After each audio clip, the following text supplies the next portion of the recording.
Hola amigos y amigas, ¿cómo les va? Espero que nos estén escuchando fuerte y claro. Aquí estamos muy contentos de estar con ustedes una vez más en nuestra tercera clase de Fundamento. Quien nos acompaña es Rodolfo, que ya lo conocen, estuvo en nuestra primera clase, y el que habla, Andrés. En la primera clase estamos en clases introductorias de la sabiduría de la Kabbalah, y en la primera se trató sobre la introducción a que es la Kabbalah, la segunda sobre la realidad, y el tercer tema, el lenguaje de la Kabbalah, que vamos a hacer con Rodolfo. ¿Qué tal, estimados amigas y amigos? Estamos en esta tercera clase. Sin lugar a dudas, en la segunda clase, que es un gran salto, podríamos hablar de la percepción de la realidad. Como lo enseña la Kabbalah, es de verdad un nuevo paradigma de la interpretación de lo que vivimos, cómo lo vivimos, por qué lo vivimos, y creo que deben haber muchas inquietudes desde ese punto de vista de qué es lo que es la realidad. Porque inmediatamente uno se empieza a cuestionar qué es la realidad, y entonces aparecemos nosotros aquí ante ustedes en una pantalla. ¿Existimos o no existimos nosotros ante el concepto de la clase pasada? Y sin lugar a dudas ustedes tienen que tener muy claro que en la medida que ustedes vayan avanzando van a ir aquilatando este concepto. Por hoy día nos toca cumplir el rol de ser los instructores de estas materias de fundamento, y por lo tanto esta es la realidad que ustedes están viviendo. Puede ser tal vez una realidad que tiene un enfoque mucho más profundo, en el sentido que están ustedes adhiriéndose a través de la enseñanza a un conocimiento y adhiriéndose a entender la Kabbalah. Bien, Andrés ha dicho que hoy día vamos a ver el lenguaje de la Kabbalah. Y Andrés, bueno, cuando tengamos ya los conectados nos dice, pero a ver, siempre desde el punto de vista del lenguaje, el lenguaje es una cosa distintiva, especial, y que marca la diferencia entre el ser viviente humano y el ser viviente animal. Nos referimos a que, si bien es cierto, podemos interpretar como lenguaje un sonido comunicacional que podemos expresar a través del sentido de la boca y a través de la lengua y a través de las cuerdas vocales. Ahora, ¿cómo relacionamos esto si la realidad no existe? Y si bien es cierto, el lenguaje entonces se transforma en un llevador de ideas y de conceptos. Tenemos que partir de una base que lenguaje también no solamente es el lenguaje hablado. Existe el lenguaje que tienen, por ejemplo, los sordomudos, que es un tipo de lenguaje distinto. Ahora, se ha descubierto a través de los adelantos de la ciencia que los animales también tienen un lenguaje. Sabemos que las abejas tienen un lenguaje en el cual se comunican a través de los aleteos, a través de los giros, a través de los movimientos en una colmena, donde ellos pueden avisar al resto de los integrantes de la colmena dónde está el mejor néctar y los lugares de tipo de néctar distinto que van a encontrar. También existe el lenguaje que hoy día se sabe con mucha certeza, por ejemplo, de los elefantes. Sabemos que los elefantes hoy día tienen su medio de comunicación a través de las piernas, a través de las patas, digámoslo así, y sus membranas inferiores. Ellos son capaces de captar a 10 kilómetros las ondas, por ejemplo, para captar agua o para captar otro amigo o ejemplar de ellos. ¿Sí, Andrés? Sí. Recordarle a nuestros amigos que los días miércoles tienen preguntas y respuestas, que si, por favor, que nos envíen todas sus preguntas e inquietudes hoy día, que estén relacionados con el texto y que estén relacionados con el tema que estamos abordando. Algunos se preguntarán, ¿qué texto? El texto que está ya arriba durante esta semana, ya está, ustedes pueden haberlo estudiado, lo pueden estudiar después. Sin embargo, durante el miércoles se darán las preguntas y respuestas, es decir, las preguntas que ustedes nos hagan y no podamos responder, o esas inquietudes que no pudimos responderle, o temas que no quedaron muy claros, el día miércoles nuestros amigos de Israel, Eran y Sebastián, lo responderán o profundizarán el tema. Eso es primero. Y entrando en tema, recordemos que son nuestros amigos de fundamento. Por lo tanto, nuestros amigos muchas veces las palabras les pueden parecer de Kabbalah muy abstractos, los textos, las palabras muy simbólicas, y en realidad los libros de Kabbalah no tienen un sentido real, concreto. Nosotros entendemos que muchas de las cosas que ellos leen o nosotros leemos acá, uno lo refiere a la realidad que uno vive o circunda, ¿no? Por ejemplo, si uno habla de luz, uno entonces piensa en una luz. O si uno habla de mundo, entonces uno piensa en mundos físicos, ¿no? Sin embargo, nada de eso ocurre en el mundo de la Kabbalah, ¿sí? Tiene otro sentido. Entonces, ¿cuál sería desde el punto de vista la abstracción entonces? Porque aquí va a la Sulam en la esencia de la sabiduría de la Kabbalah, te lo voy a leer para que lo comentemos. Dice, muchos creen que todas las palabras y los nombres que aparecen en la sabiduría de la Kabbalah son nombres abstractos. ¿Qué significa eso, Andrés? Claro, lo que hay que entender es que los cabalistas tienen alcance espiritual. Es decir, nosotros somos, y lo reiteramos, somos estudiantes de Kabbalah que llevan un poco más de años que ustedes. Sin embargo, el alcance espiritual que nosotros nosotros consideramos que tiene un gran alcance espiritual en nuestro maestro, el doctor Michael Lyman. Entonces, los cabalistas tienen un alcance espiritual, es decir, pueden revelarnos y nos pueden interpretar los textos, ¿sí? Por lo tanto, cuando llegan a un alcance espiritual, ellos para representar lo que han visto o lo que han sentido, usan palabras de nuestro mundo. Por lo tanto, no es eso el objeto, no es la palabra la que importa, sino la intención y el significado que hay detrás. ¿Sí? Sí, y mira, y yo creo que detrás tuyo se ve una imagen que refleja exactamente esta parte de la lección. Ustedes ven acá atrás un árbol, ¿no es cierto? Y van a ver ahí, acá, la raíz y las ramas. El lenguaje de la Kabbalah es efectivamente eso, un lenguaje de raíces y ramas. Ahora, la idea es que tiene que entender que esto es al revés, o sea, las raíces están en el mundo superior y las ramas son en esta realidad. Entonces, cuando entendemos que el lenguaje de los cabalistas es un lenguaje de raíces y ramas, están diciendo que de alguna manera ellos usan términos que son conocidos para nosotros y específicamente son términos en hebreo que son conocidos para las personas que viven y que manejan el idioma hebreo. La gran ventaja que tenemos nosotros al no conocer el hebreo es que esas palabras, por ejemplo, un término que se usa mucho es rosh o kli. ¿Qué es lo que es rosh? Es cabeza. Entonces, cuando nosotros hablamos de rosh en la Kabbalah, sin tener un conocimiento del idioma hebreo como parte de nuestro lenguaje de comunicación, eso aparece algo con una connotación espiritual para nosotros. Pero para aquellos que lo manejan, les es complicado. Entonces, si bien es cierto, nos dice Rosh, eso tiene, por supuesto, una raíz, y eso tiene una rama, que es la palabra que es de nuestro idioma. Entonces, sin lugar a duda, la connotación de la palabra Rosh, que significa cabeza, denota inmediatamente varias cosas. Denota el centro elaborador del pensamiento, es la cabeza se transforma en el elemento fundamental, el cual maneja todo el resto del cuerpo. Entonces ya podemos entender a través de esta palabra de Rosh, que significa cabeza, podemos entender lo significativo e importante que es el Rosh. Cuando hablamos, por ejemplo, de Kli, vasija, estamos hablando de un concepto que, por ejemplo, en el idioma hebreo puede significar algo común de su experiencia de vida, pero para nosotros lo podemos entender como la vasija espiritual. Entonces, cuando escuchamos Kli, la connotación y la sensación que tenemos es mucho más profunda. Y esa es una gran ventaja de aquellos que no conocen el hebreo.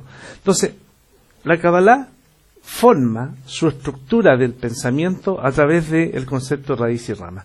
Y ahí uno entiende un principio importantísimo en la Kabbalah que dice, muestra una palma y esconde dos, lo que significa que a través de los escritos de la Kabbalah se está siempre en ocultación, y va a depender del grado de alcance que el hombre que puede escucharla o leerla tenga, de acuerdo al maestro y el momento histórico en cual ella se escribe o se hace.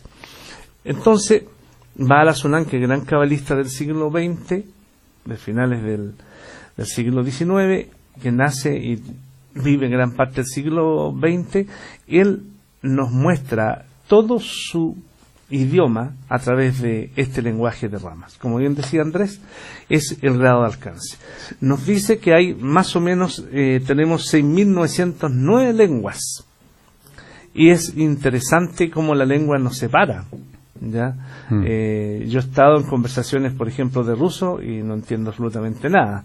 Tal vez puedo entender la lengua de un portugués, pero una lengua, por ejemplo, de un ruso o de un chino no entiendo absolutamente nada. Entonces, las lenguas nos van poniendo una diferenciación. ¿Sí, Andrés? Sí, recordarle lo que decías tú recién, de que los cabalistas, entonces, cuando han llegado a un nivel de alcance, entonces ellos ven y sienten cosas y lo representan a través de palabras de nuestro mundo. Y las palabras quedan cortas. Entonces hay que entender y eso hay que entender muy bien en Cábala, que todo lo que uno alcanza se define a partir de quién lo dice. Es decir, nosotros no hemos alcanzado esos niveles, por lo tanto nosotros usamos el mismo lenguaje y los mismos ejemplos que ustedes. Pero un cabalista, como Baal HaSulam, un gran cabalista, el nivel que él alcanzó lo define con nombre o palabras esa sensación. Y tiene que existir otro gran cabalista que nos interprete el texto, porque si no, nosotros vamos a tomar los textos y lo vamos a entender literalmente. Y eso es lo que nos ocurre al tomar la Torá o otros textos de Cábala, que lo tomamos literalmente. Tomamos los libros del Pentateuco y lo tomamos literalmente, la historia, lo vemos como una narración. Y en realidad lo que hay detrás son símbolos, estados, fuerzas que están en juego. Pero eso no lo entendemos. Lo entendemos cuando tenemos a otra persona, el maestro, insistimos que en este caso es el doctor Michael Lehman, y él nos interpreta el texto y nos dice el sabor, lo que nos quiso decir la persona que lo escribió. Esto es relevante porque a través del texto, a través de la palabra, las letras, nos dan sensaciones. Y a través del texto necesitamos el texto y la palabra, y necesitamos al maestro como un canal que nos transmite y nos interprete y nos dé esa sensación. Si nosotros lo tomamos literal, si nosotros tomamos el texto, insistimos en eso, lo vamos a tomar en forma literal y nos vamos a desviar del camino. Y no vamos a entender nada, o muy poco. Andresito, mira, aquí tenemos nosotros un gráfico que voy a pedir al equipo. Que es precisamente ese gráfico, deja hacerte la interrupción. Patti de Colombia nos dice, en el libro, el texto no aparece el gráfico número 8. ¿Y cuál es ese gráfico? Justo el que va a mostrar en este momento Patti, nuestra amiga Patti de Colombia, que nos va a mostrar Rodolfo, es el gráfico. Este es el gráfico número 8 que no aparece en el texto. Aquí tenemos en el gráfico, voy a pedir al equipo de producción que muestre la tableta, por favor, si es que... Pareciera ser que tenemos problemas técnicos. No, ahí está. No hemos dicho nada. No hemos dicho nada. Bien. Si ustedes se fijan, lo que estamos hablando acá, esa línea negra que va al centro, solo podríamos, y más adelante lo vamos a entender mejor, podríamos decir lo que divide el mundo espiritual del mundo material, ¿ya? El mundo de la materia y el mundo de Ein Sof. Eso nosotros lo llamamos una barrera, un maxón que divide ambos mundos, mundo superior y mundo inferior. Lo que vemos con rojo son las raíces y lo que vemos de color lila son las ramas. En otras palabras, todo lo que nosotros tenemos hoy día en nuestra realidad como rama tiene una raíz. Pero es importante entender este concepto. Si nosotros, por ejemplo, hablamos de un asiento y vemos una silla, la raíz de eso es el concepto de sentarse. Puede ser una piedra, puede ser una tabla, puede ser un sillón, puede ser una silla, puede ser una banca, no importa qué. Hay una raíz que interpreta la acción y la rama la manifestación en la materia. Y así con cada una de las raíces. Por lo tanto, el mundo de la causa es el mundo superior. El origen. El origen. ¿Sí? ¿Ya?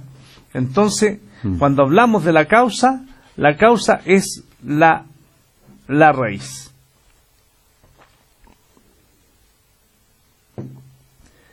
Y en la parte de abajo vamos a encontrar el mundo de los resultados. Que son las ramas. Que son las ramas. Entonces, lo que tenemos, lo que vemos nosotros y lo que nos acontece es las ramas. Pero nosotros no vemos las causas, nos vemos las raíces. ¿Sí? ¿Sí? ¿Entiendo bien? Y muy interesante entender, porque podríamos nosotros aquí explicar algunos acontecimientos de nuestra vida, sin pasar a entrar en detalle, pero podemos entender, por ejemplo, que hay cosas que solo nos suceden en nuestra vida y que no las esperamos o podemos pensar que no las merecemos. Pero hay una raíz de todo lo que nos sucede, ¿ya? Y entonces, mientras no conozcamos la raíz, nosotros nos encontramos solamente con la rama. Entonces, el concepto y el lenguaje que estamos hablando aquí de raíz y rama se interpreta en este árbol de Benay Baruch. Por ejemplo, lo que nos pasó recién con un amigo. Nosotros nos sucedió un acontecimiento técnico acá y lo que vimos fueron las ramas. Entonces, uno frente a esa situación uno le busca responsable. ¿No? Entonces uno dice, le echa la culpa a alguien, responsabilidad. Pero en realidad hay una raíz. No vemos el trasfondo. ¿Por qué ocurren los hechos? Entonces tendemos, obviamente, como seres humanos, con nuestras limitaciones de percepción, entonces buscamos en las ramas las responsabilidades, siendo que detrás hay raíces. Es decir, hay motivos, hay fuerzas que hacen que ocurran las cosas. Entonces podríamos a lo mejor sacar una lección de eso. ¿Cuál es la lección? Una lección técnica, que no hay que hacer las cosas así a la rápida o descuidada. Esa es una lección. Y la segunda lección que tenemos que sacar es decir, justificar. Sí, exactamente para dónde va. Exacto. Justificar. Porque no sabemos si ese hecho, nosotros vemos la consecuencia, pero tiene a lo mejor un sentido de lo que ocurre y tiene un sentido siempre de conexión. ¿Sí? Es decir, hay que justificar los hechos, aunque para mí fuera incorrecto o no tuviera sentido en ese momento. Entonces, como yo ya sé, o tengo que entender que hay una fuerza, hay una raíz para que ocurran las cosas, tengo que justificar el hecho que está ocurriendo. ¿Sí? Así es. Y por supuesto, es muy difícil, porque aquí uno puede tener tiempo en esto, entender y justificar, porque uno ve inmediatamente la parte humana.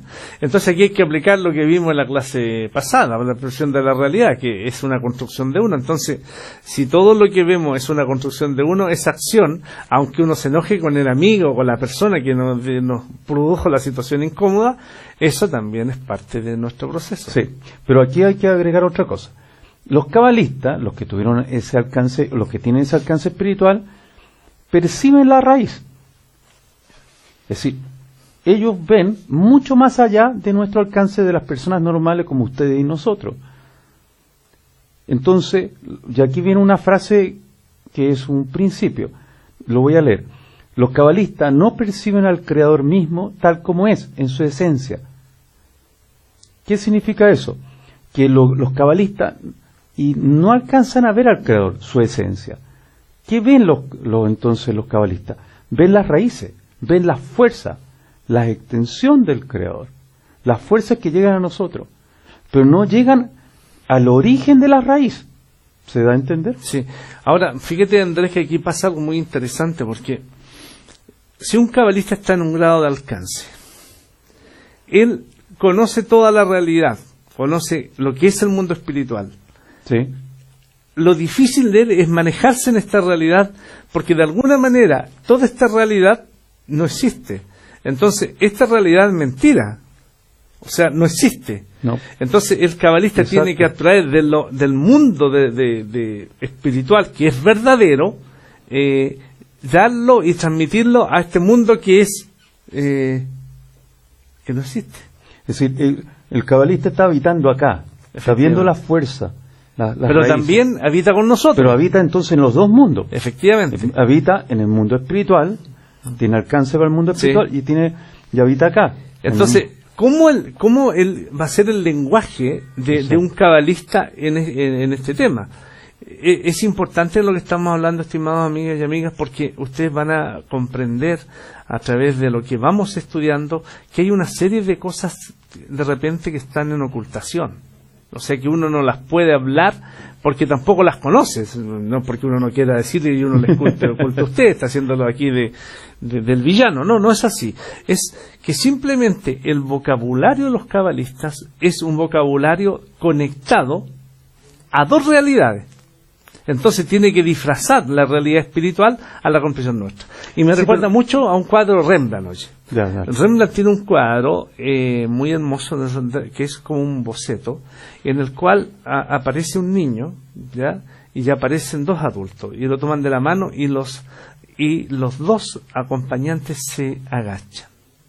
Entonces se ponen en el lugar del niño y lo acompañan, y ese es el concepto. El cabalista es un acompañante de los estudiantes de Kabbalah. O sea, él se rebaja, no es que se rebaja, baja comprensivamente de ese mundo espiritual y revelación de la verdad, se adapta, acompaña a los estudiantes de Kabbalah para ir mostrando la realidad. Sí, pero para mostrar esta realidad usa el lenguaje que usa la gente. Efectivamente. Pero entonces queda corto sus sensaciones que ha vivido en Kabbalah, que ha vivido en los mundos espirituales, estas sensaciones de amor, la fuerza que ha tenido, queda muy corto, y entonces lo muestra en palabras. Y muchas veces los cabalistas, y el propio Michael Lyman lo dice, me cuesta expresar una idea porque las palabras quedan cortas. Efectivamente. O no encuentra las palabras. O no encuentra las palabras. Y en los textos ocurre que los textos ocultan la simbología, que es lo que decíamos al principio. Usan entonces palabras o conceptos que nosotros los tomamos literal, pero en realidad significan otras cosas. Y entendiendo lo que nos dice también Baal HaSulam en la esencia de la Kabbalah en su libro, que este es el lenguaje de Sefirot, de Parsufim y de mundos. Entonces es un tema que para nosotros que culturalmente no conocemos toda esa relación o esa revelación, nos aparece bastante más difícil. Entonces el cabalista trata de enseñarnos a través del lenguaje de las ramas, el lenguaje de la raíz. Déjame leer parte del texto. Precisamente aquí dice, escribe Baal HaSulam en el artículo La esencia de la sabiduría de la Kabbalah, comillas, los sabios de la Kabbalah han encontrado un tesoro de palabras suficiente para el grado de lenguaje hablado entre ellos, increíblemente maravillosa, que pueden comunicarse uno con el otro mediante las raíces espirituales de los mundos espirituales. Es decir, mencionando a sus compañeros solamente la rama inferior, tangible, que está en este mundo, definido para los sentidos materiales, y quienes los escuchan comprenden la raíz espiritual que esta rama señala, la cual le ha sido atribuida con el fin de servirle de sello. Cierre comillas. Y eso, Andrés, es muy peligroso. Porque de alguna manera todo este lenguaje de la Kabbalah, que es abstracto, que es difícil de comprender, que es en palabras hebreo, puede ser muy complejo y puede derivar en interpretaciones personales que nos alejen de la realidad. Por eso que tenemos que usar los textos de los cabalistas como el principio de la enseñanza de la Kabbalah. No podemos nosotros empezar a especular si no tenemos los libros, ni los textos, ni las enseñanzas de un maestro. Y es así entonces que existe, y volvemos a repetir, un maestro que tiene un grado de alcance, que ya ha llegado a través de su conexión, a través de su trabajo espiritual, de su sensibilidad en la interpretación de los mundos superiores, tiene que bajar a explicarnos esto. Por eso que nosotros nos apegamos bastante a las enseñanzas de los textos y a lo que nos manda nuestro maestro y lo que Baal HaSulam dice. Entonces, nuestras enseñanzas son estudios de los textos y de ahí trabajamos. No puede ser tomado por una persona que no tenga conocimiento de esto, la enseñanza de la Cábala. Y ese es un gran peligro. ¿Tenemos preguntas? Bueno, tenemos los conectados. Pero deja de darte ejemplo de palabras. Por ejemplo, lo que estábamos hablando recién. ¿Qué significa luz? Para un cabalista, luz es todo lo que se recibe en los mundos superiores a nivel de existencia de la existencia, es decir, del Creador, que incluye todo fuera del material de los Kelim. Tiempo, concepto tiempo, es cierta suma de discernimientos. No es el tiempo que medimos o que controlamos o que sentimos, sino discernimientos que tenemos y que se entrelazan para revelar al Creador. ¿Qué es oscuridad? Oscuridad se refiere a la cuarta fase del deseo de recibir. Es decir, la vasija no puede recibir la luz superior. Bueno, nos van a preguntar a qué se refieren con la cuarta fase. Hay 4 fases, pero ya lo verán. Pero oscuridad no se refiere a que se apague la luz eléctrica. No. Cabeza, aquella parte en que se toma raíz llamada cabeza, es decir, donde se toman decisiones para la entrada de la luz. Y aquí viene me voy a adelantar a la Pati. Espíritu, en hebreo, ruach, significa la luz de Hasadim. Es un tipo de luz. Entonces aquí yo abordo inmediatamente la pregunta de una amiga. ¿Cuál es la diferencia, Pati de Cali, Colombia? ¿Cuál es la diferencia entre espíritu y alma? Espíritu es la luz de Hasadim. Es un tipo de luz. Es importante, no vamos a entrar mucho en materia del concepto alma porque se estudia mucho más a través de las clases, pero para nosotros existe un alma, que es la alma de Adama Rishon, que tiene 600.000 partes. Pero esta alma no está en el hombre. Esta alma llega al hombre cuando se pregunta la razón de su existencia y comienza a tener el punto en el corazón. ¿Ya? Y el ruaj, ¿no es cierto?, este espíritu, es una luz que se produce a través de una acción del creado. Quedémonos así porque después más adelante vamos a explicar bien eso porque pasa a abundar. Ahora, sí, voy a las preguntas, ¿te parece? Sí, pero terminemos esta para que vamos a las preguntas. Okay. Tú te fijas entonces que empieza a aparecer todo un léxico nuevo. Sí. Tenemos que, de alguna manera, y es importante que ustedes comiencen a acostumbrarse al uso de estas palabras, que son nuevas, porque las vamos a usar constantemente en las clases. Ahora, estas palabras, vuelvo a decir, tienen una connotación netamente espiritual, pero con conceptos del mundo material. ¿Ya? Entonces, para que vamos agregando estas palabras a nuestro léxico. Vamos con la otra pregunta, Andrés. Okay. Por favor. Pati de Colombia, se refiere a Pati de Cali. Ella pregunta, en material dice, lo mismo que ya leímos, los cabalistas no perciben al Creador mismo tal como es en su esencia. La pregunta, ¿cuál es la esencia del Creador? El Creador, su esencia es amor. Es que conocemos. Es lo que nos dicen los cabalistas. Digamos, no es porque uno llegó a ese alcance de saber del Creador. Si uno tiene que ser aquí muy humilde. Lo que sabemos y lo que nos ha transmitido los textos. ¿Qué es la esencia? ¿Qué es el Creador? El deseo de otorgar. Eso es lo único que podemos decir. Eso es lo único que podemos Porque decir. Más allá de esos conceptos de repente que son religiosos, de esencia, y que le dan una serie de connotaciones, la Kabbalah no nos enseña porque no está revelado. No tenemos un grado de alcance para saber cuál es la esencia del Creador. Solamente conocemos, como bien dice mi querido amigo Andrés, lo que Él ha revelado y que es su atributo de otorgamiento. Y eso lo vamos a ver más adelante cuando veamos las fases. Andrés, haciendo un poco un resumen de esta primera parte, podemos entender entonces que todos los textos de la Cábala son textos que tienen cierta complejidad y que tenemos que tener un maestro que esté en un grado de alcance para poder transmitirlo, ¿ya? Y todo lo que hablan los textos de los cabalistas tiene que ver con el mundo espiritual. Tengamos cuidado de bajarlo eso a la materia y transportar esas palabras que enseñan los cabalistas a cosas de nuestra realidad. Hay que tener mucho cuidado con esto porque, como le decíamos, es peligroso. Prosigamos. ¿Sí?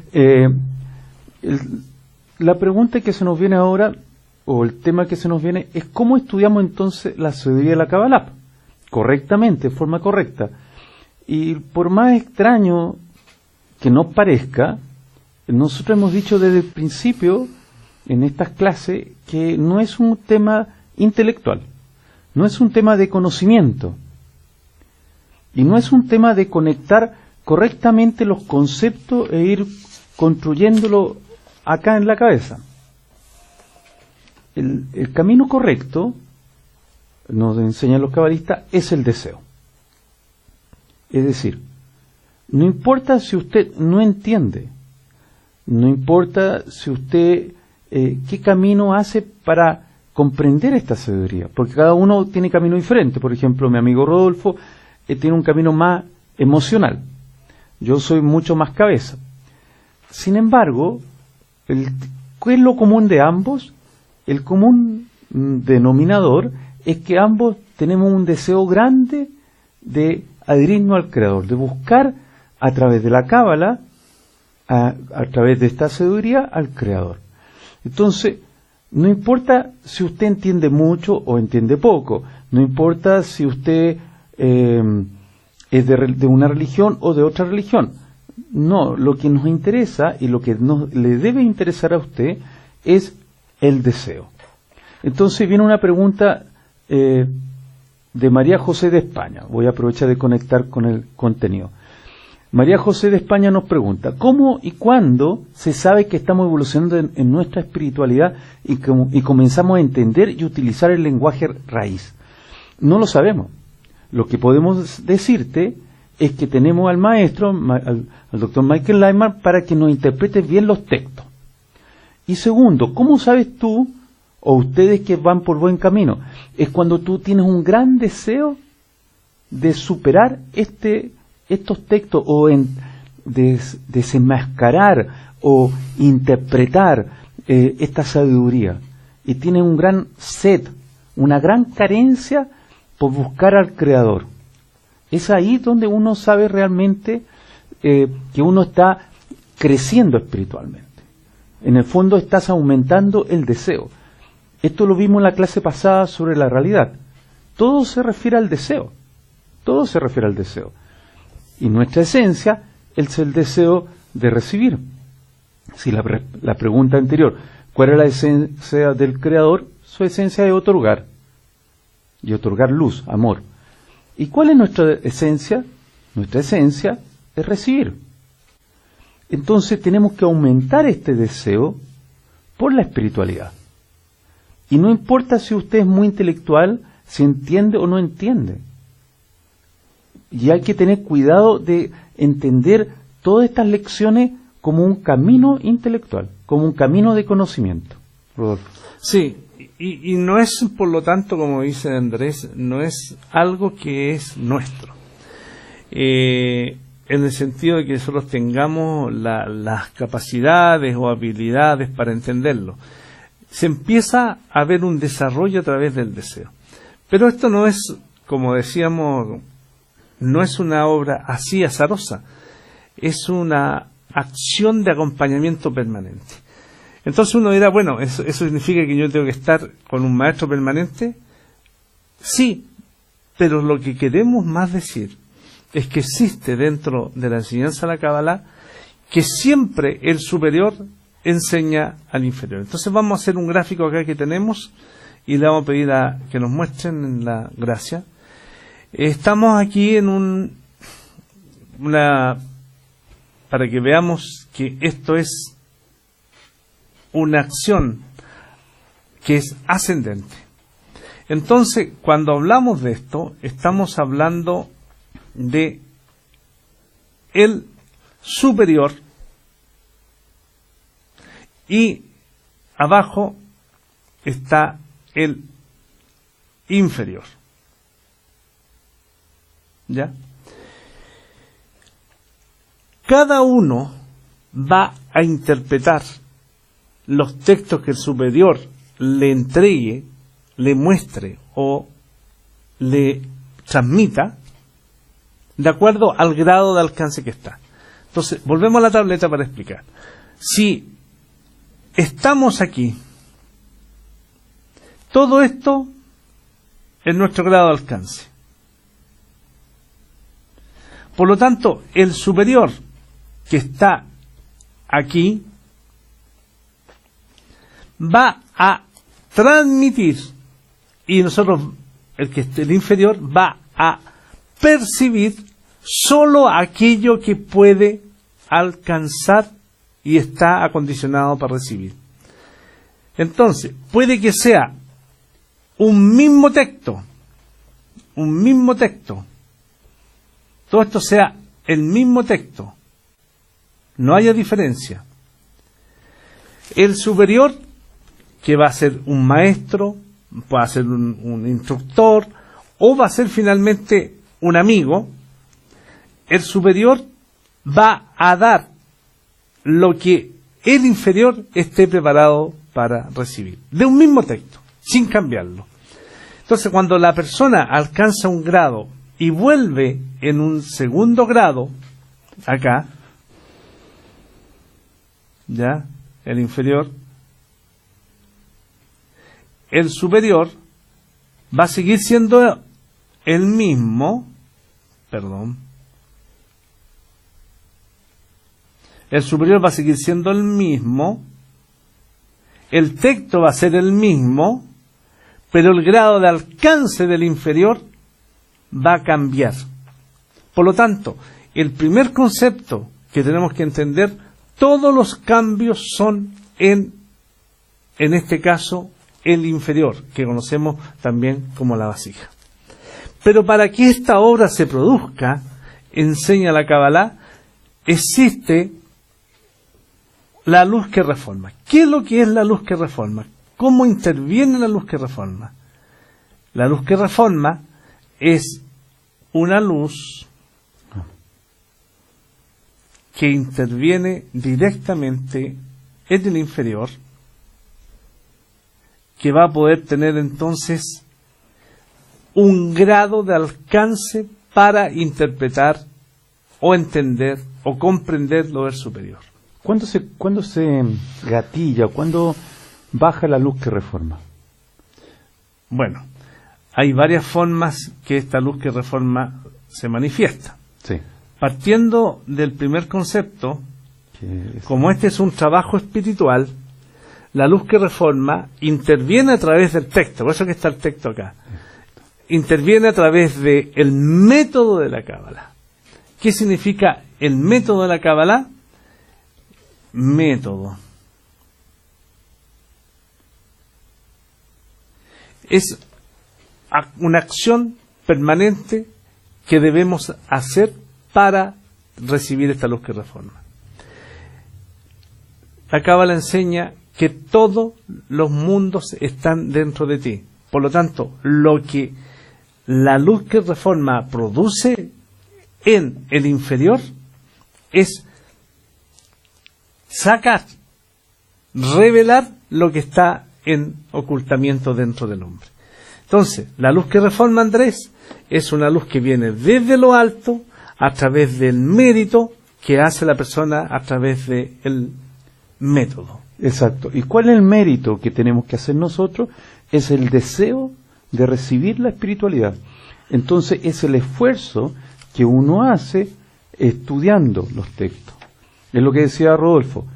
Si el texto que estoy leyendo o que estamos leyendo en colectivo es un texto de un cabalista que tuvo un gran alcance, lo que uno hace es colocar un esfuerzo no por entender, sino por conectarme en lo que está diciendo, las letras, las palabras, la intencionalidad que hay detrás. Y está mediado, recuerden, por otro maestro que te lo está interpretando.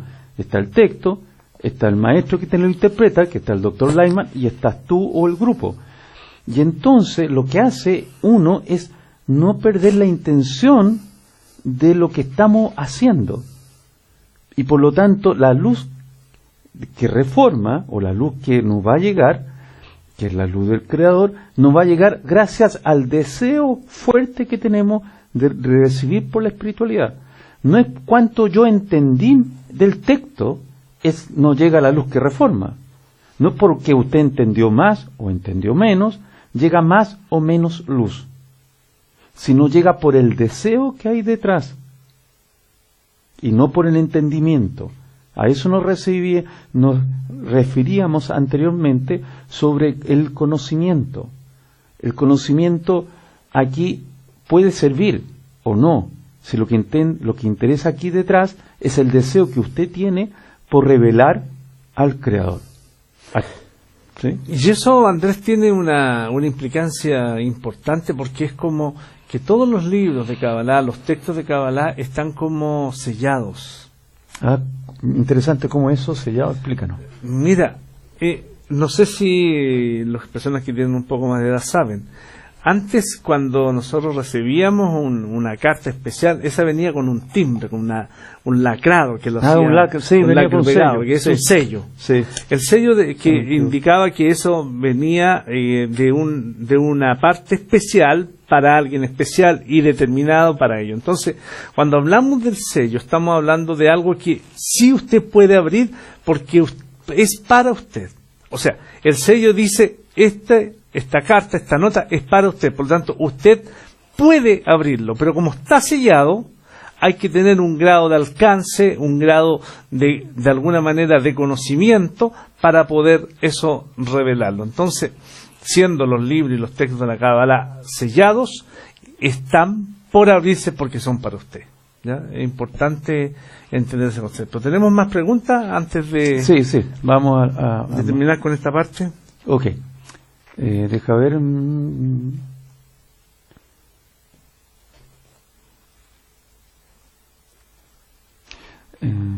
Gonzalo de Colombia. ¿Nos podría dar un ejemplo de una rama y raíz?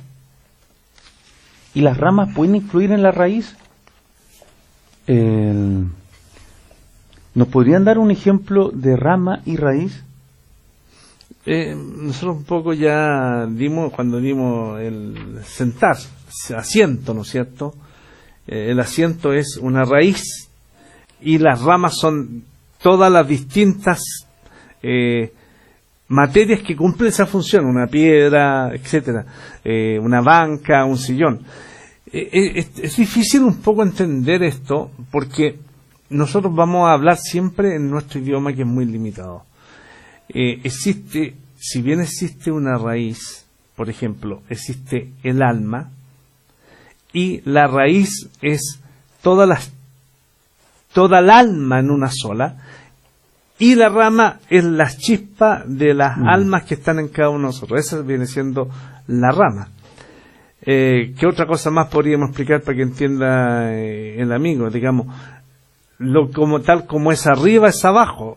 De alguna manera existe la luz de otorgamiento del Creador, es el concepto del otorgamiento, y la rama puede ser cualquier acción. Por ejemplo, si yo le doy intención, un regalo es un otorgamiento, un servicio que yo le hago a un amigo es un otorgamiento.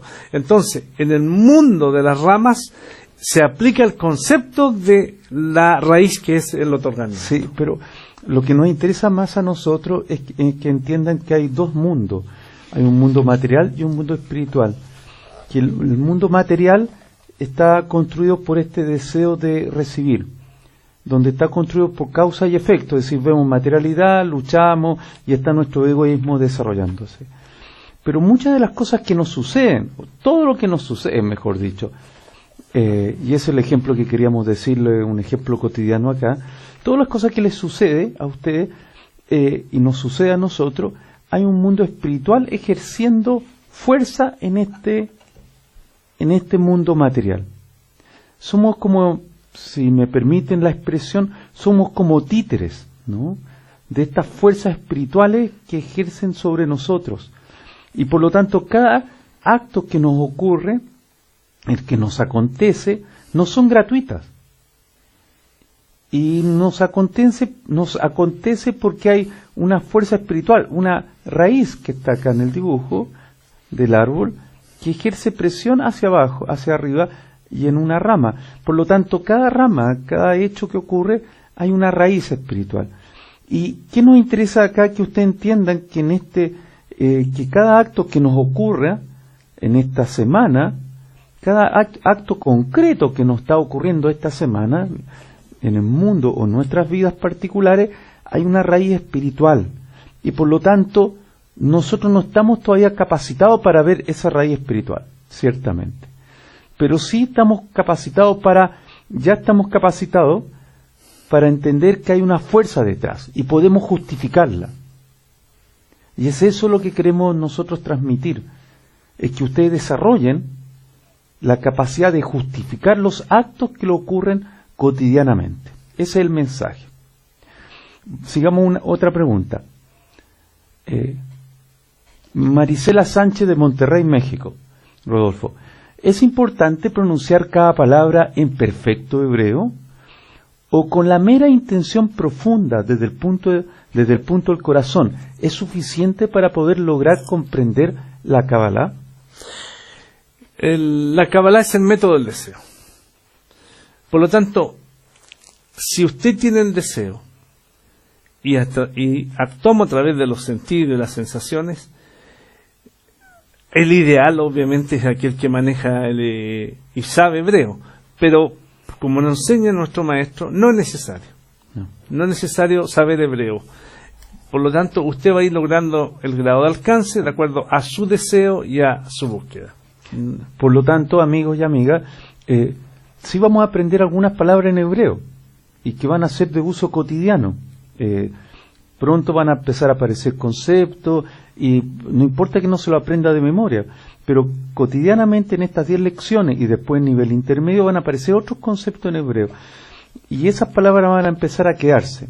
Ahora, no importa que usted no sepa hebreo, lo que nos interesa acá es que usted tenga la intención, y no cualquier intención, la intención correcta. ¿Y cuál sería entonces la pregunta de ustedes antes que nos llegue? ¿Cuál es la intención correcta? La intención correcta es de velar al Creador, adherirse al Creador, unirse al Creador.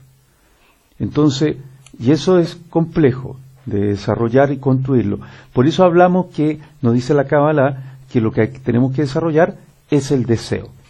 Pero este deseo que nuestra amiga nos recuerda, de Monterrey, este punto del corazón, no es cualquier deseo, es un deseo espiritual. Ya no es un deseo material, es un deseo espiritual. Antes de seguir, Rodolfo, deja leerte ¿cuánto tenemos? Sí. Tenemos 30 personas conectadas en Zoom y 16 por chat. Mira, ahí ustedes no nos ven, pero nosotros lo vamos a saludar. Nos están conectando a usted en cámara, en Zoom. ¿Tú lees alguno ahí? Tenemos problemas de vista ambos. Sí, ya. Bueno, damos al saludo al grupo de Toluca. Está Adri Busto, Aldo y Carla. Está Anaí Reynoso.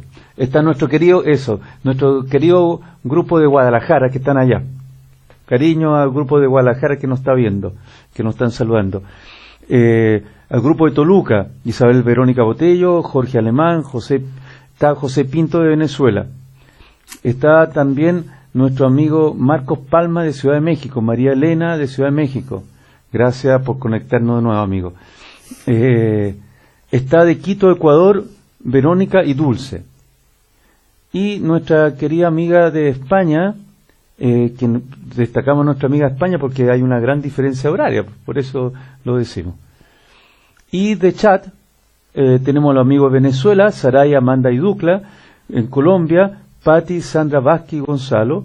De México, Víctor Manuel, Irene, Jaime González, David Fernández, Marisela Sánchez, el grupo de Tulancingo.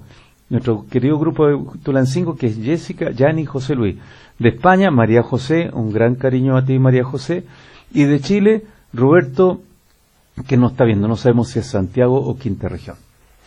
Bien, mira, es importante que nosotros podamos entender un poco del contexto cuando hablamos de la Cábala. Siempre hablamos de que la Cábala es la cuarta lengua. ¿Qué significa la cuarta lengua? Sí. Vamos a pedir que pongan la tableta a nuestro amigo del equipo técnico. Aquí están las 4 lenguas. La primera es la lengua de la Torá. Es la que describe el mundo superior en un lenguaje narrativo.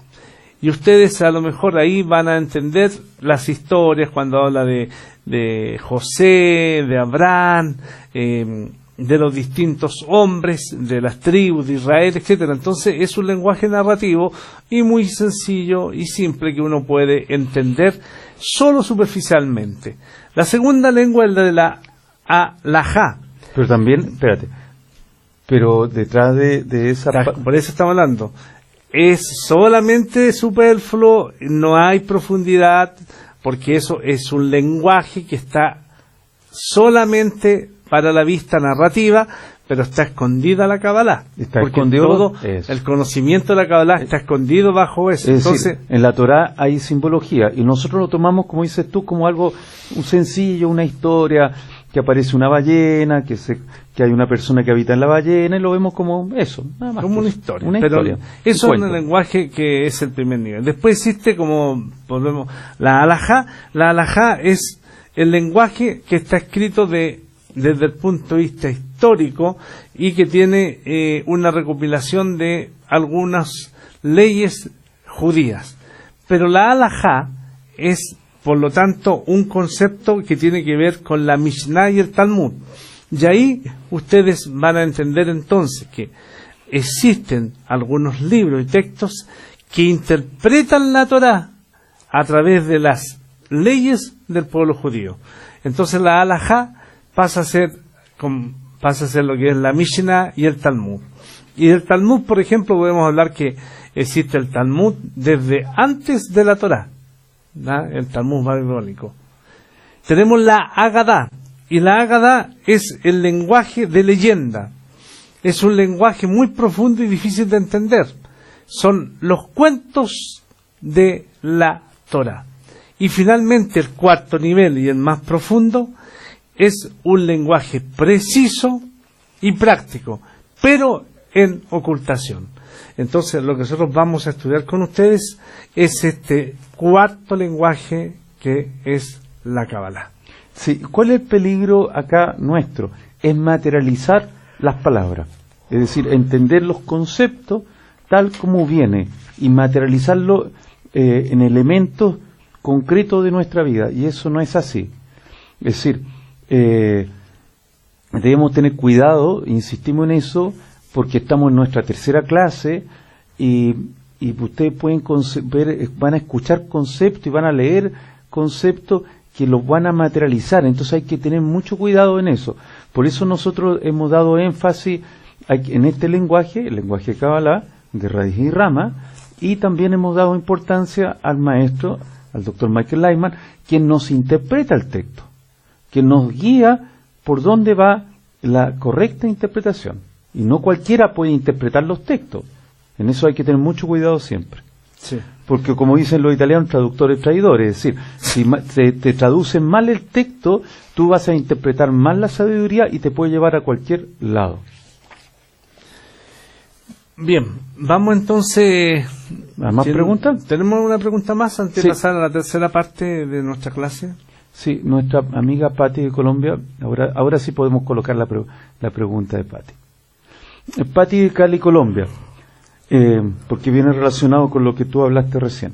Según las escrituras, en el cuento de las 7 vacas flacas y las 7 vacas gordas del sueño que tuvo el rey, se puede decir que cuando José interpretó el sueño, supo entender el lenguaje de las ramas e interpretó el lenguaje del mundo espiritual. Qué buena pregunta. Pareciera ser que es un amigo, una persona que lee o que ve más clases a lo mejor. A ver, cuando hablamos de esto de las 7 vacas gordas y de las 7 vacas flacas, estamos hablando efectivamente de toda una connotación que tiene que ver con la experiencia espiritual del hombre. La Kabbalah dice, por ejemplo, que el faraón representa el deseo de recibir, y Israel, que es directo a él, son los que tienen el punto en el corazón. Entonces, cuando hablamos de esto, la interpretación que hace José de los sueños que tuvo el rey, podemos nosotros entonces entender que ahí existe un lenguaje de raíz y rama. ¿Por qué? ¿Cuál es la rama? La rama es que las 7 vacas gordas fueron 7 años de prosperidad, y las 7 vacas flacas fueron 7 años de carencia, de sequía y de restricción. Entonces, la aplicación que existe aquí es cómo la Kabbalah entonces interpreta lo que son estos 7 años, cuando el pueblo de Israel llegó a Egipto, tenían a José como el brazo derecho del faraón, fueron prósperos, les fue muy bien. Efectivamente podríamos decir que tuvieron prosperidad, ¿no es cierto?, eran reconocidos, pero después fue tanto el deseo de recibir que ellos tuvieron del pueblo de Israel, que ellos entonces después empezaron a tener la carencia. Y la carencia finalmente los llevó a buscar al Creador, y de ahí viene, ¿no es cierto?, lo que nosotros conocemos como el exilio o la salida de Egipto, o sea, salir del deseo de recibir. De acuerdo. Deja leer una última pregunta antes de seguir. Nos quedan más o menos 26 minutos, 30 minutos. Anita de Quito, Ecuador. ¿Cómo puedo saber si tengo el punto en el corazón? Muy fácil, Anita. Porque estás con nosotros, porque tú estás buscando, no estaría en la tercera clase, un día domingo, escuchando a personas extrañas, ajenas a tu mundo cultural, hablando de espiritualidad. ¿Qué es el punto del corazón? Algo que vimos en la primera clase. El punto del corazón es una forma metafórica de decir que tienes un deseo espiritual. El corazón, vamos a hacerlo en metáfora, los deseos de recibir estarían todos aquí en el corazón, en forma metafórica, ¿no? Entonces uno está lleno de deseos materiales, tales como comer, comprar, títulos, conocimiento, fama, pareja, lo que tú consideres. Todos estamos llenos de deseos, desde que nacemos hasta que fallecemos. Estamos compuestos por la esencia de recibir. Y buscamos en nuestras vidas, entonces, la felicidad. Pero la felicidad la buscamos a través del deseo de recibir.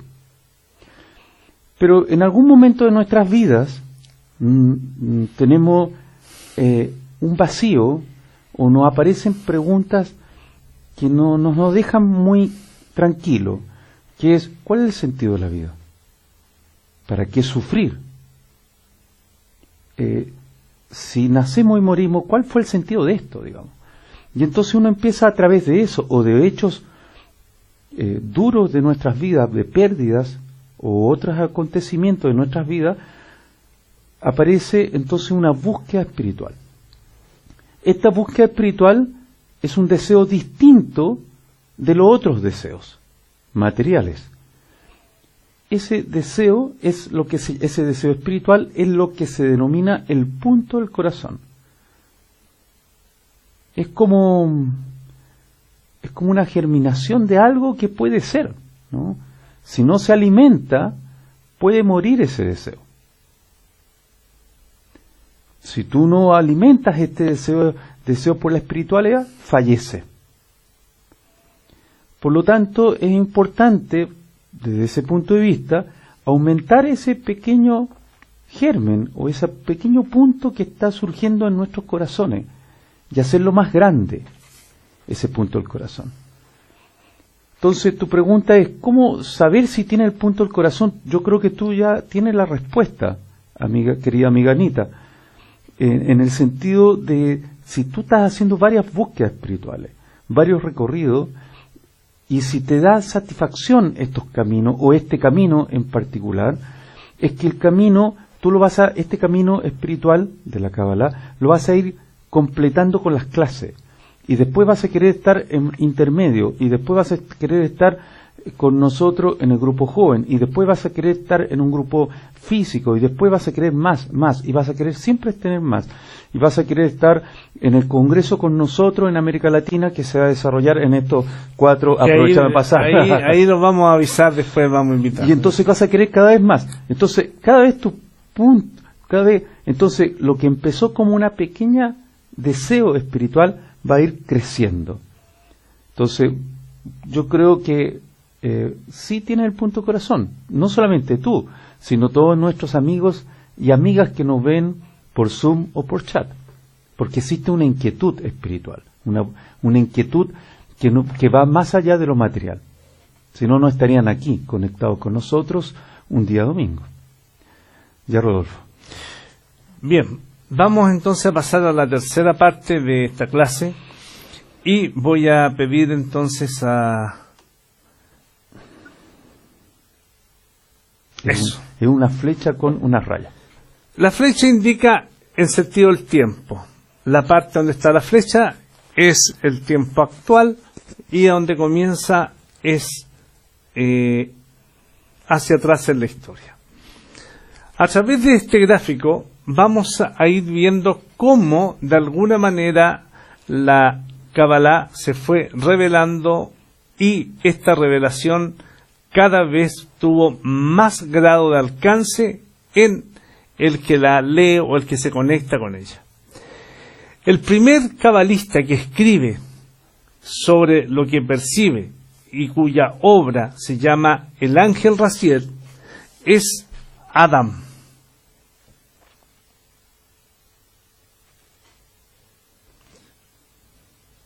Entonces, el primero es Adam.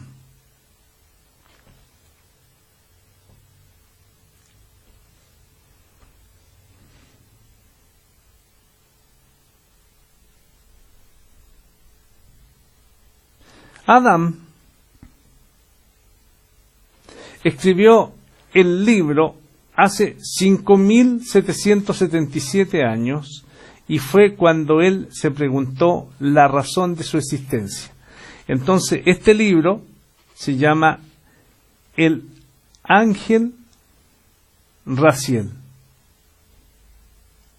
y significa el libro de lo oculto. ¿Por qué lo hacemos así tan lejos de este punto medio que es esta línea morada? Porque es un libro muy difícil de entender, con gran sentido de profundidad y que solamente las personas que en ese tiempo tenían el alcance pudieron entender. Un principio importante de lo que son los textos. Cada cabalista escribe en su tiempo de acuerdo a el momento histórico donde está, de acuerdo a la preparación de la persona o el pueblo o la civilización que existe, de acuerdo a un contexto histórico y social determinado. Por lo tanto, este libro es muy restrictivo porque en este tiempo solamente había un pequeño grupo que se conectaba, ¿ya? Después, el segundo es Abraham. Abraham es el que escribe el libro que se llama el Sefer Yetzirah. El Sefer Yetzirah. Y este es el libro que es conocido como el libro de la formación. Aquí, ¿qué es lo que hace Abraham? Abraham, a través de lo que nosotros vemos y conocemos de ese libro, él habla a través de todo lo que son las constelaciones, el mundo, los planetas, pero es un mensaje que está oculto. Y él trae todo este mensaje a la práctica de lo que él hace. Abraham, a través de su grupo que él empieza a conformar, él comienza a encontrar el método. O sea, Abraham encuentra el método de lo que enseña la Kabbalah y descubre que existía una ley en todo el sistema que era de otorgamiento y que en este caso el hombre era uno que desarmonizaba con este sistema. El tercero gran texto de la Kabbalah es la Torá. Y la Torá va al revés. La Torá la escribió Moisés. Sí. ¿Ya?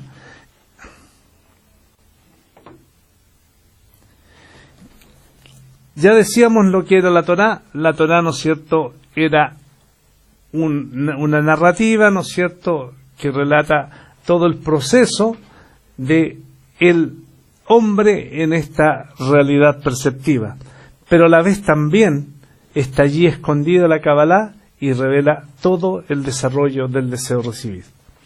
Después tenemos el gran libro de la Kabbalah que escribió Shimon Bar Yochai. ¿Ya? Y este es el Zohar. Que este es un libro que se escribió para el último periodo de la historia. O sea, el Zohar es un libro que tiene una connotación especial, pues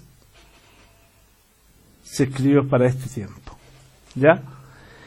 Después viene un libro que son varios libros en realidad, Las Puertas de la Reencarnación, El Árbol de la Vida, de otro gran cabalista. Nos referimos al Ari. El Ari, que es Isaac Luria, él escribió, por ejemplo, Las Puertas de la Reencarnación, El Libro de la Vida, ya, Las 10 Emanaciones Luminosas. Todos esos libros que él escribió, las escribió él aproximadamente el año 1510, 1520, un poquito después incluso, y él era el hombre que tenía el alcance y el que lo escribía, casi siempre pasa lo mismo, es Jaime Vital, su alumno más cercano. Se refiere, Rodolfo, que los grandes cabalistas, y la mayoría de los cabalistas no escribieron los textos. Quien escribió el texto eran los discípulos. Así es. Entonces, pero los discípulos escuchaban y transmitían. No es que el cabalista no pudiera escribir, pero el cabalista tenía el alcance. Entonces su discípulo principal, quien escribía. Y eso, por eso él habla recién de eso del Ari. Después viene el gran cabalista del siglo XX, Baal HaSulam, que es también conocido, o sea, su nombre es Yehuda HaShelach y es conocido como Baal HaSulam, que significa el dueño de la escalera. Nació en 1885 en Polonia y fallece en Jerusalén, Israel, en 1954. Su nombre era Yehuda Lev HaLevi HaShelach, conocido como Baal HaSulam. Bueno, Baal HaSulam, y lo ponemos en círculo acá porque no podríamos colocar ahí todo lo que fue su obra. Baal HaSulam, ¿qué es lo que hizo? Primero que nada, él descodificó y aplicó a su tiempo, a su estado de la sociedad, por ejemplo, el Zohar, y lo descodificó. Él también interpretó todos los escritos del Ari, Las Puertas de la Reencarnación, las 10 Emanaciones Luminosas, etcétera. Y todo esto, más él agregó una serie de textos, artículos como la paz, la libertad, la paz en el mundo, la esencia de la sabiduría de la Kabbalah y otros textos que son hoy día de estudio constante de los estudiantes de Kabbalah. Rodolfo, explícanos por qué es tan importante Baal HaSulam para nosotros. ¿Por qué se dice que es un gran cabalista del siglo pasado, o el cabalista al alcance nuestro? ¿Por qué? Porque él tiene una característica que lo hace ser trascendente. Él tiene la capacidad de bajar a nuestro nivel, al tiempo contemporáneo, toda la enseñanza de los cabalistas. Y él logra, a través del lenguaje más sencillo, más práctico, más actualizado y contemporáneo, las verdades de la Kabbalah. Entonces, uno puede tomar un artículo Baal HaSulam y de alguna manera, entre comillas, uno puede entender sus palabras. Pero hay otros artículos que no lo entiende porque están en código. Y más aún si uno lee, por ejemplo, todas las enseñanzas que él habla de El Ari, aprende mucho menos. Pero ¿cuál es lo importante? ¿Cuál es la importancia de Baal HaSulam? Baal HaSulam se transforma entonces en un cabalista que abre la Kabbalah al mundo entero. O sea, en otras palabras, todos los otros cabalistas tuvieron una restricción de su enseñanza. La enseñanza de la Kabbalah, en el tiempo el Ari se abre, pero fue tan complejo, tan difícil de entender de lo del Ari, que ese periodo entre Ari y Baal HaSulam hubo una serie de procesos que fueron confundidos y se desvió la enseñanza de la Kabbalah. Y ahí ustedes pueden ver muchas escuelas y doctrinas que aparecen de el Ari. Entonces Baal HaSulam pasa a ser un gran cabalista que logra tomar todos estos escritos y llevarlos a un mundo nuestro, más moderno, más contemporáneo. Entonces Baal HaSulam ya él tiene términos que están relacionados con nosotros, por ejemplo, conceptos como la energía, la electricidad, ya empieza a hablar conceptos que recién empezaban ahí, de la realidad, de la física cuántica, etcétera. Es contemporáneo a nosotros. Sí. Sí, es contemporáneo a la historia que estaba viviendo. Mira, fíjate que ahí nosotros tenemos ahí un tema que tal vez, como dijo nuestro maestro estos días, se dice que es el último gran cabalista o el último de los moicanos. Pero ese término, a través de los estudios que hemos tenido, el tiempo y la sensación que nuestro maestro nos ha transmitido, es que hay otro hombre que, sin ser un cabalista tan famoso con un grado de alcance como los que vimos anteriormente en esta lista, sus escritos hoy día están siendo estudiados y están siendo encontrados en ello una herramienta de crecimiento impresionante y abordan el proceso para este tiempo que tiene que ver con el trabajo interno en el grupo. Y este cabalista es el hijo de Baal HaSulam, que es el Rabash. Ahí está. Que su nombre completo es Rab Baruch Shalom Alevi Ashlach, que es el primogénito del... Y él nació en Polonia en 1907 y fallece en Israel en 1991. Y entonces, aquí volvemos a pedir que pongan la tableta a nuestro equipo técnico, muchas gracias. El Rabash va a tener entonces una obra tremendamente extensiva, porque va a encontrar en un hombre que fue durante 30 años aproximadamente su alumno, él también se dice su secretario, que fue Michael Lehman. Entonces el Rabash toma contacto con Michael Lehman y Michael Lehman entonces durante muchos años empieza a tomar las enseñanzas del Rabash que explicaba de Baal HaSulam, y el trabajo del Rabash va direccionado a un gran tema, que es el tema del trabajo en el grupo. Y lo vamos a dejar acá marcado para que ustedes desde ya sepan cuál es el aporte de el Ravach a través de sus escritos. El Ravach escribió notas, cartas, escritos, textos, que ahora se han recopilado en algunos libros que llamamos, por ejemplo, como este que está aquí, los escritos sociales de el Ravach. Pues, ¿se lo puedes mostrar, Andrés? Eso. Son escritos que tienen que ver con directamente el trabajo interno y el trabajo en el grupo. Entonces el Ravach se transforma en un cabalista, que hay otro libro que también él escribió, que es Chamati, lo que he escuchado de Baal HaSulam. Entonces, fíjense ustedes en este gráfico. Convergen aquí, en este punto de la historia, y lo vamos a marcar acá.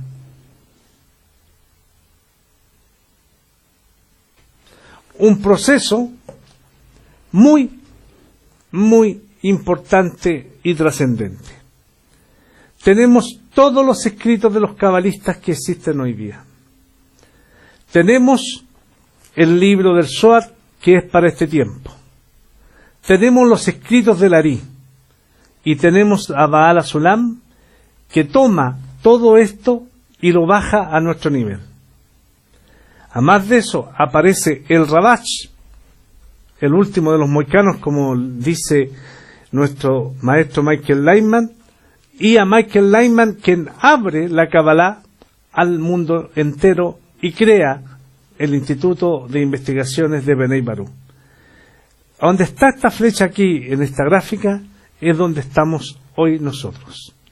Somos una generación que tenemos el privilegio de ser la primera generación de la última gran generación, porque están determinados para tu pueblo 6.000 años desde el primer hombre que se preguntó por qué existe, que es Adán, hace 5.777 años, hasta el cumplimiento de eso está el tiempo determinado para la corrección.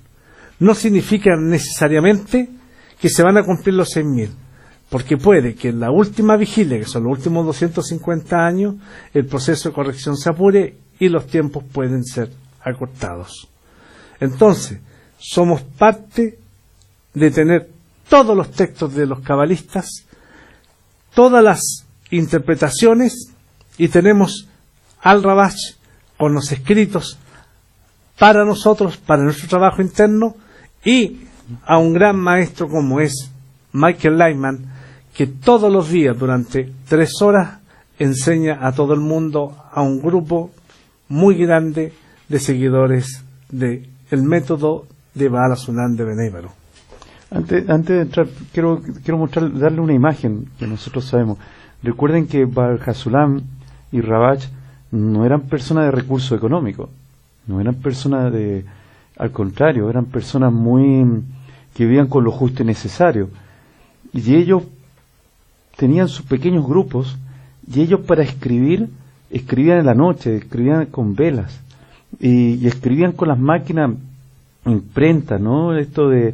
Y tenían que gastar plata de su bolsillo para imprimir. Entonces hay historias muy bellas acá, y de mucho esfuerzo de cómo transmitir su sabiduría de generación en generación. Y es cierto lo que dice nuestro querido amigo Rodolfo sobre lo afortunados que somos nosotros como generación de tener el acceso a través de estas redes virtuales, de tener acceso en forma sencilla en nuestras casas, de no ver las clases matinales que transmite el doctor Michael Lehman, de tener disposición bajo PDF o otro formato los textos, pero no sabemos que detrás hay mucha historia, mucha energía, mucho esfuerzo que han hecho estos grandes cabalistas para revelar el conocimiento. Oye, me acuerdo la historia de Baal Sulam, que él mismo en su casa él hizo una imprenta, y en esa imprenta él, de ese tiempo se hacían todas las láminas en aluminio, hacía las palabras y él mismo imprimía, y eso finalmente también le causó una enfermedad, el trabajo en esta imprenta. Por la tinta. Por la tinta. Y el Ravach, nuestro maestro Michael Lehmann nos cuenta que él escribía con un dedo en una máquina de escribir. ¿Ya? Son los tiempos que ellos vivieron que fueron tremendamente importantes. Sí, pensar el esfuerzo que han hecho ellos, ¿no? Que el esfuerzo el trabajo, ¿no? Venían de Polonia ambos, y las situaciones de la Primera y Segunda Guerra, la huida de Europa Central para llegar a Israel. No sé, hay toda una historia, hay mucha historia ahí, muy bella que van a empezar a saber ustedes. Ya, vamos a las preguntas, Rodolfo. Ya que tenemos dicen, muy poco tiempo. Ahora dicen que tenemos 5 minutos. Ahora, recuérdate que tenemos que dar el aviso. Pedimos al equipo de producción que nos coloque el aviso para los congresos. Así que, una pregunta. Ahí está. Ya. Es deficiente, sí son nuestros amigos. Está técnicos. Muy bien nuestro equipo técnico. Nuestro equipo técnico es maravilloso. Eso. Bueno, hablemos del Congreso. Ustedes ya han escuchado anteriormente que el doctor Michael Lehmann ha pensado y ha preparado una serie de temas en estos 4 congresos que se llaman el Congreso de América. Es un solo gran congreso que va a unir a 4 ciudades de América. Y en 4 momentos. En 4 momentos distintos. Sí. Santiago de Chile. Comienza en Santiago de Chile. En Brasil. Después sigue Brasil. Guadalajara, México. Y Nueva Jersey, Estados Unidos. A todo esto en Brasil, en Sao Paulo. San Pablo. Sí. Esas son las fechas. 26 y 27 de abril en Chile. Después en Brasil, 29 y 30 de abril. Es decir, se dan cuenta que son 2 días. Y Michael Lehmann, que viene de Israel, después va a estar 2 días en Chile. Después viaja. Después 2 días en Brasil. Viaja de nuevo viaja a México, 2 y 3 de mayo, a Guadalajara, y después en Estados Unidos, 5 y 7. Es decir, va a estar 3 días en total. ¿Cuántas clases son en las 4? 25. 25 clases. Sí. Y lo que tenemos que saber está allí, ustedes pueden, eso que dice OneKabbalah.info, es un lugar de información donde usted coloca eso, lo pincha y puede adquirir de qué se trata. Si ustedes viven cerca de uno de estos países o ciudades, pueden ir, no hay problema, no hay restricción, pueden inscribirse. Si usted vive lejos y no tiene recurso económico, puede ver las clases vía internet. Y en algunos países van a haber Congreso Espejo, efectivamente. Sí. Así que ahí está, todos como uno. ¿Ya? Recuerden lo que nos dicen a nosotros, y ya sabemos, porque lo hemos vivido, que cada congreso es un salto cualitativo en nuestro desarrollo espiritual, ¿no? Entonces, y está hecho precisamente desde lo más simple a lo más complejo. Es decir, en Chile comienza el punto del corazón, porque entramos al grupo, comienza con los temas más iniciales, como los que estamos viviendo, y el desarrollo es en Brasil y México, y en Estados Unidos ya comienza con temas un poquito más complejos. Es un poco el desarrollo de el CLI en estas 25 clases. Nos avisan que nos quedan 5 minutos entonces, y vamos a preguntas. Sí. Roger de México, ¿cuál es la forma de leer los libros de Kabbalah? ¿Cuál es la forma correcta? ¿Hay una forma correcta? Mira, estimado amigo, nosotros, a través del tiempo que hemos estudiado la Kabbalah, nos hemos ido dando cuenta que el mejor resultado para estudiar los libros de Kabbalah son 2 cosas. Primero, tener el maestro adecuado que pueda revelarnos y transmitirnos la enseñanza de un texto, y a la vez también el segundo es hacerlo en grupo. Hay una tremenda conexión que se produce cuando usted con otras personas leen un texto, leen un escrito, que leerlo solo.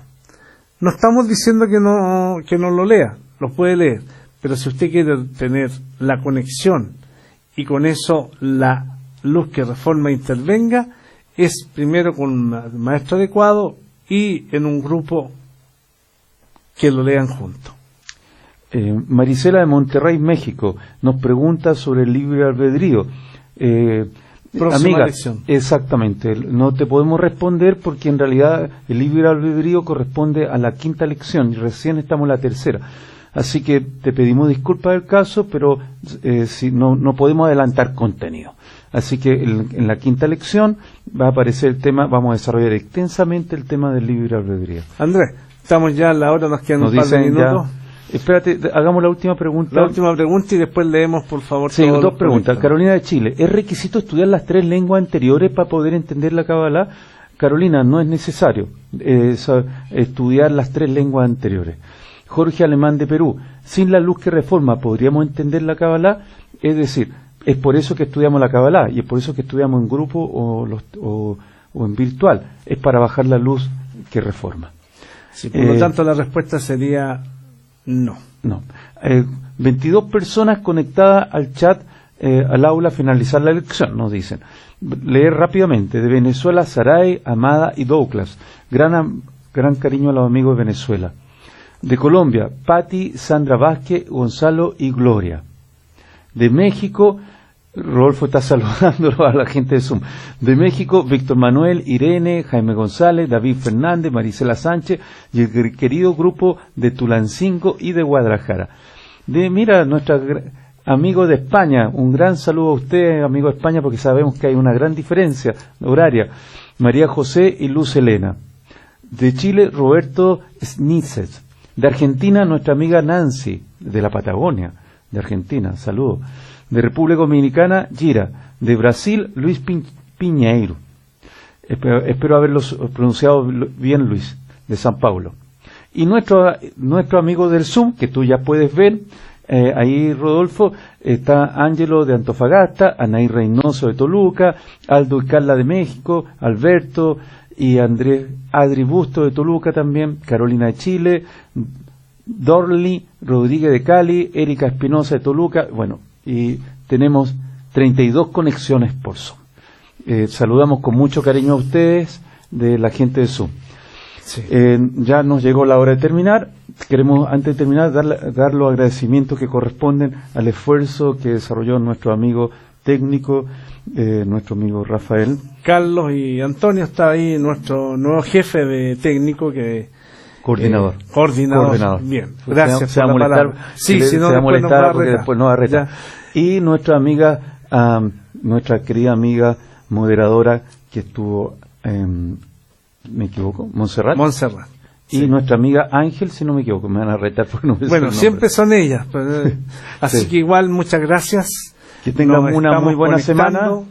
Ya. Y no se olvide, si tiene una posibilidad y tiene un deseo, el Congreso es una buena alternativa para avanzar en nuestro crecimiento espiritual. Aquellas personas que no respondimos sus preguntas es porque no nos quedó el tiempo y por favor conéctense el día miércoles, pregunta y respuesta, donde se profundizarán ciertos temas y responderán sus preguntas aquellas que no respondimos. Una buena semana. Muchas gracias. Muchos saludos. Buena semana. Chao. Que estén bien.